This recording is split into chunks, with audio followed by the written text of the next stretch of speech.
একদা এক পথিক একটি উঁচু পাহাড়ি এলাকার এক প্রাচীন কবরস্থানের পাশ দিয়ে যাচ্ছিলেন।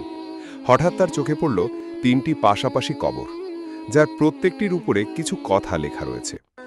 এই রহস্যময় লেখাগুলো তাকে কৌতূহলী করে তোলে। কবরের লেখাগুলোর অর্থ জানতে তিনি সেই এলাকার এক বৃদ্ধ ও জ্ঞানী ব্যক্তির কাছে গেলেন।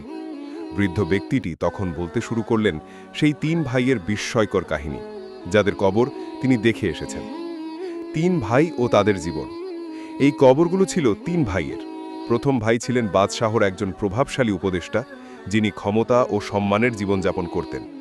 দ্বিতীয় ভাই ছিলেন একজন অত্যন্ত ধনী ব্যবসায়ী, যার কাছে ছিল প্রচুর ধন সম্পদ। তৃতীয় ভাই ছিলেন একজন ঈমানদার ও ধার্মিক ব্যক্তি, যিনি তার সমস্ত জীবন আল্লাহর ইবাদতে উৎসর্গ করেছিলেন। প্রথম ভাইয়ের মৃত্যু ও তার শিক্ষা। প্রথমে ধার্মিক ভাইটি অসুস্থ হয়ে মৃত্যুশয্যায় শায়িত হন।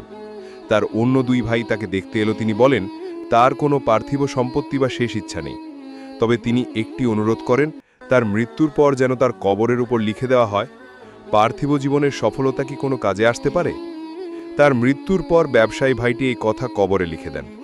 কিছুদিন পর তিনি স্বপ্নে দেখেন তার ধার্মিক ভাই কবরে শাস্তি পাচ্ছেন, কারণ তিনি দান সদকা করতেন না। দ্বিতীয় ভাইয়ের মৃত্যু ও তার শিক্ষা। এই ঘটনায় ব্যবসায়ী ভাইয়ের মনে গভীর পরিবর্তন আসে।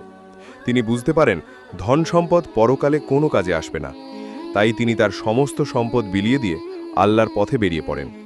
মৃত্যুর আগে তিনি তার ভাইকে ওসিয়ত করেন যেন তার কবরের উপর লেখা হয়, আসল মানুষ তো সে যে সবসময় মৃত্যুর কথা স্মরণ রাখে।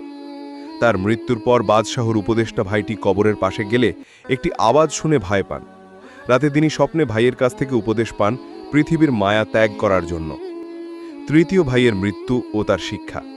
শেষ পর্যন্ত বাদশাহর উপদেষ্টাও তার ক্ষমতা ও বৈভব ত্যাগ করে আল্লাহর পথে চলেন এবং সাধারণ জীবনযাপন শুরু করেন। মৃত্যুর সময় তিনি তার সন্তানদের ডেকে বলেন যেন তার কবরের উপর এই কথাটি লেখা হয়, ভয় হয় না কেন সেই সব মানুষদের যারা বুঝতে চায় না যে তাদের যৌবন একদিন বৃদ্ধ বয়সে পরিণত হবে।